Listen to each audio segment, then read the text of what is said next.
আসসালামু আলাইকুম, আশা করি ভালো আছেন। আপনাকে স্বাগতম আমাদের আজকের টিউটোরিয়ালে। আসলে দেখেন, আজকে আমরা দেখব হচ্ছে তৃতীয় পার্টটি, অর্থাৎ আমরা প্রথম দ্বিতীয় পার্ট শেষ করে ফেলছি। সেটা হচ্ছে আমাদের প্রথম একটা ছিল যে এজেন্টের প্রপার্টি কীভাবে তৈরি করা যায়, সরি এজেন্ট পোস্ট টাইপ কীভাবে তৈরি করা যায়, প্রপার্টি পোস্ট টাইপ কীভাবে তৈরি করা যায়, যেটা দুটা পার্ট আমরা শেষ করে ফেলছি। তো এখন হচ্ছে আমরা মেইনলি দেখব এই এজেন্ট এবং প্রপার্টির মধ্যে কীভাবে একটা রিলেশনশিপ তৈরি করা যায় এবং এই রিলেশনশিপটা দিয়ে কি কাজ করা যাবে না যাবে সেটা হচ্ছে আমরা প্রজেক্টের মাঝে দেখে নেব। তবে আসলে আমরা দেখব হচ্ছে যে একটা প্রপার্টি, যে একটা এজেন্ট আছে বা একটা প্রপার্টির সাথে এজেন্টের যে সম্পর্ক, এইটা কীভাবে বিল্ড করা যায় বা এটা কীভাবে তৈরি করা যায় সেই বিষয়টা। অর্থাৎ এক কথায় বলতে গেলে হচ্ছে আমরা যে রিলেশনশিপ আছে সেই বিষয়টা আমরা দেখব। তবে এখানে কিন্তু একটা সুন্দর একটা জিনিস দেখবো আমরা, এই রিলেশনশিপে যে মেটা বক্স নেওয়া যায় এটা তো অনেকে জানে অনেকে জানি না। তো যারা জানে তাদের অসংখ্য ধন্যবাদ, আর যারা না জানে তারা আজকে জেনে নেব। আর তার আগে আপনাদের একটা কথা বলে রাখি, যারা আমাদের চ্যানেলে নতুন আছেন তারা অবশ্যই আমার চ্যানেলটি সাবস্ক্রাইব করে রাখবেন, আর যারা পুরনো আছেন আর সাবস্ক্রাইব করেছেন তাদেরকে অসংখ্য ধন্যবাদ। তো চলুন আর দেরি না করি শুরু করা যাক। তো আজকে আমরা দেখবো আসলে এজেন্ট এবং প্রপার্টির মাঝে কীভাবে রিলেশনশিপ তৈরি করা যায় সেই বিষয়টি। তো এটা হচ্ছে আমাদের এজেন্ট, হচ্ছে প্রপার্টি। তো আমরা যেহেতু আমাদের রিলেশনশিপ তৈরি করবো, তো এই জন্য আমি চলে যাবো হচ্ছে জেট ইঞ্জিন থেকে হচ্ছে রিলেশনস এইখানে যাব। তো এখানে যাওয়ার পরে আমরা হচ্ছে এখানে একটা অ্যাড নিউ করব।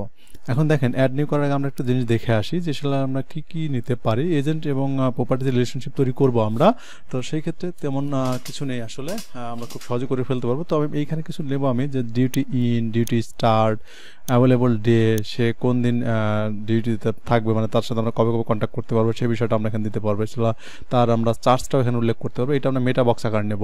তবে এটা যে নিতে হবে তা কিন্তু না, আমি চাইলে কিন্তু প্রতিটা এজেন্টের আন্ডারেও কিন্তু নিতে পারতাম, বাট আমি এটা আসলে এজেন্টের মাধ্যমে মানে রিলেশনশিপে কীভাবে নেওয়া যায় সেই বিষয়টা তুলে ধরবো। এতে কী হবে, আপনারা এই বিষয়টা কিন্তু জেনে গেলেন। বাট আমরা কিন্তু ইনফরমেশনগুলো আমরা একটা সিঙ্গেল এজেন্টের আন্ডারে নিতে পারতাম, বাট মেটা বক্সের মাধ্যমে এখানে নেবেন কীভাবে সেটা দেখাবো আজকে। তো দেখেন, চলেন আমরা একটা রিলেশনশিপ তৈরি করি। রিলেশনশিপ তৈরি করার জন্য আমরা হচ্ছে জেট ইঞ্জিন থেকে রিলেশনশিপ আসবো। আসার পর এখানে নাম দিতে হবে যে এজেন্ট প্রপার্টি রিলেশনশিপ। আমরা এরকম কিছু নাম দিতে পারি যে এজেন্ট প্রপার্টি রিলেশন, ঠিক আছে, এটাকে দিলাম মতো রিলেশন। এবং আমার প্যারেন্ট অবজেক্ট কি হবে, তো প্যারেন্ট অবজেক্ট আমরা এজেন্টকে দিতে পারি, আর প্রপার্টি চাইল্ড অবজেক্ট হচ্ছে প্রপার্টি। ওকে, আমাদের প্রপার্টি এটা তেমন কিছু না আসলে। আপনি এখানে প্রপার্টি দিতেন, এখানে এজেন্ট দিতে পারতেন, সমস্যা নেই। এখন হচ্ছে রিলেশনশিপ টাইপ। এখন দেখেন এইটা কি, এখানে হচ্ছে ওয়ান টু ওয়ান আছে, ওয়ান টু মেনি আছে, মেনি টু মেনি আছে। এটা মানেটা কি, এটা হচ্ছে আপনি কি এই যে এজেন্টে একটা এজেন্টের সাথে কয়টা, এটা এই ওয়ান টু ওয়ান মানে একটা এজেন্টের সাথে একটা প্রপার্টি হবে। আপনি চাইলেও যে একটা এজেন্টের একাধিক প্রপার্টি থাকবে এরকম করতে পারবেন না। আপনি যদি ওয়ান টু মেনি দেন তাহলে একটা এজেন্টের অনেকগুলো প্রপার্টি থাকতে পারবে, আর আপনি মেনি টু মেনি দেন তার মানে হচ্ছে একটা এজেন্টের একটা প্রপার্টি মানে অনেকগুলো প্রপার্টি থাকবে। এরপরে থাকতে পারে কি যে একটা প্রপার্টির অনেকগুলো এজেন্ট থাকতে পারে, মানে এক এজেন্টের দুইটা তিনটা চারটা প্রপার্টি থাকতে পারে, আবার একটা প্রপার্টির তিন চারজন এজেন্ট থাকতে পারে। এইটা আপনি এখানে করে দিতাম। তো আমি এত মেনি টু মেনি দিলাম যে একটা প্রপার্টির কয়েকজন এজেন্ট থাকতে পারে, আবার একটা এজেন্টের কয়েকটা প্রপার্টি থাকতে পারে, এরকম আর কি। তো আপনি ওয়ান টু মেনি দিতে পারেন যে একটা এজেন্টের কয়েকটা প্রপার্টি আছে, আমি আপাতত ওয়ান টু মেনি দিচ্ছি। আর এখানে আমাদের তেমন কোনো কাজ নেই আপাতত। এখন হচ্ছে আমরা কি করবো, মেটাফিল্ড। মেটাফিল্ড আসার পর আমরা কি করতে পারবো, এখানে লেবেলিং করতে পারবো। তো লেবেলিংয়ে এসে আমি যে কাজটা করব, যে আমরা এরকম যে এজেন্ট চার্জ, আমরা এটা একটা ইয়ে করতে পারি, এজেন্ট চার্জ, মানে এজেন্টসের ইয়ার চার্জটা কেমন হবে এটা আমরা এখানে সরি এটা থাক, টেক্সট ফিল্ড আমরা নাম্বার ফিল্ড নিতে পারি। আচ্ছা, টেক্সট ফিল্ড নিলে আপাতত।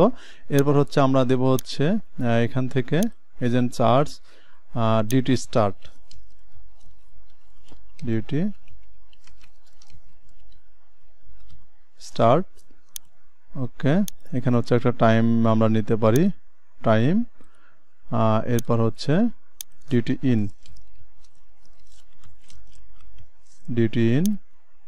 এটা হচ্ছে আমরা টাইম নিয়ে নেব। এরপর আমরা নেব হচ্ছে আর একটা এখান থেকে ডিউটি ডে, অ্যাভেলেবল ডে, এরকম আমরা একটা কিছু নিতে পারি যা আপাতত। ওকে, অ্যাভেলেবল ডে, দেখেন এটা আমরা নিলাম, খুব ভালো। বাট আমরা এটাকে কি করব, এটাকে হচ্ছে আমরা চেক বক্স নেব, এবং চেক বক্সে আমরা গ্লোসারি হিসেবে দেখা দেবো। আমরা এটা অন্য কোনো জায়গায় যেটা আমরা দেখছিলাম যে গ্লোসারি অ্যাড করার কি সুবিধা, সেটা হচ্ছে কি আমরা একটা গ্লোসারি অ্যাড করলে বিভিন্ন পোস্ট টাইপের আন্ডারে শো করতে পারবো। তো আবার দেখেন এজেন্টের আমরা কিন্তু আমরা রিলেশনশিপেও কিন্তু শো করতে পারছি, সেটা হচ্ছে গ্লোসারি একটা মজা আসলে। তো আপাতত এটুকু থাক, আমি একটা অ্যাড রিলেশনশিপ করে ফেলি। করে ফেলার পর আমি যে কাজটা করবো, এখান থেকে কিছু গ্লোসারি অ্যাড করে চলেন, জেট ইঞ্জিন এখান থেকে গ্লোসারিজ, এখান থেকে হচ্ছে অ্যাভেলেবল ডে। ওকে, এটা হচ্ছে ম্যানুয়াল ইনপুট দিবেন আপনি। এখানে এখন আপনি ডেটগুলোকে ফিক্সড করে দেন। ওকে, তারপরে হচ্ছে আমাদের আমরা দেখে নিই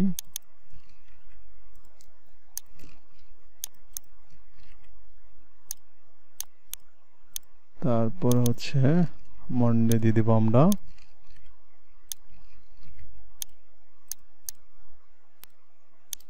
এরপরে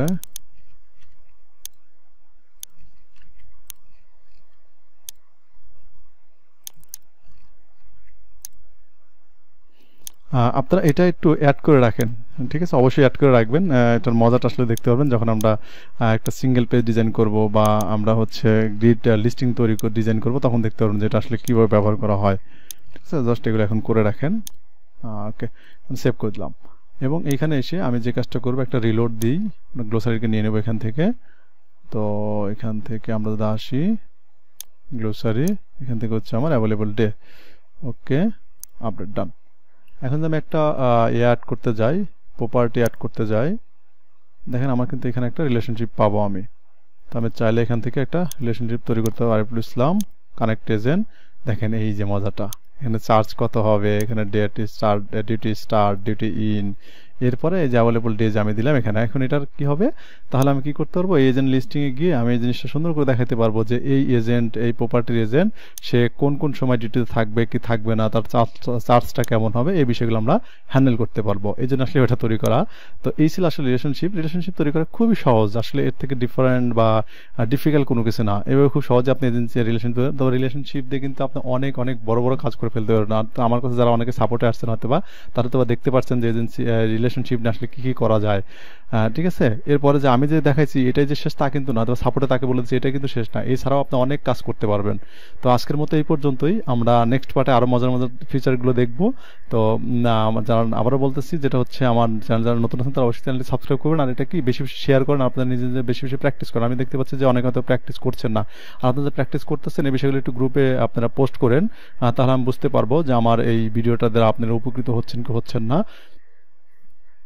ওকে, আর আমাদের গ্রুপে জয়েন হওয়ার লিঙ্কটা তো অবশ্যই সবাই জানেন মেবি, আর না জানলে আমি এখন দেখিয়ে দিচ্ছি। আপনারা সার্চ করবেন হচ্ছে, চলে যাবেন হচ্ছে এখান থেকে ক্রোকোব্লক হেল্প বাংলাদেশ, এখানে যাবেন আপনারা। এই গ্রুপে যাওয়ার পর আপনারা জয়েন করে নেবেন। আমি যদিও এই লিঙ্কটা আপনাদের ডিসক্রিপশন বক্সে দিয়ে দিব। আর আমি আরেকটা জিনিস দেখাইছিলাম, সেটা হচ্ছে কি যে এখান থেকে পাওয়ার অফ ক্রোকোব্লক, এই ভিডিওটা একটু দেখে নিন সবাই, তাহলে বুঝতে পারবেন যে ক্রোকোব্লক দিয়ে কী করা যায়। অবশ্যই কমেন্ট থাকবে, এই ভিডিওটা অবশ্যই দেখবেন আপনারা। আর এটা দেখতে পারলে আপনারা একটা ওয়েবসাইট পাবেন, সেটা হচ্ছে হলো course.𝗙𝗶𝗵𝘁। এইখানে যাবেন, এই ওয়েবসাইটে ভিজিট করে আপনারা হচ্ছে এখান থেকে রেজিস্ট্রেশন করবেন। রেজিস্ট্রেশন করে দেখেন, এটার কিছু ফিচার আছে, আপনারা দেখলে খুব মজা পাবেন আর দেখতে পারবেন যে আসলে ক্রোকোব্লকে কি করা যায়। তবে আপনাদের কাছে রিকমেন্ড থাকবে এই বিশেষ করে ভিডিওটা দেখে নেন আপনারা ইউটিউব থেকে, আমার ইউটিউব চ্যানেল থেকে, এখান থেকে দেখতে পারেন, ইউটিউব চ্যানেল থেকে দেখে নেন। তো আজকের মতো এই পর্যন্তই, ভালো থাকবেন, আসসালামু আলাইকুম।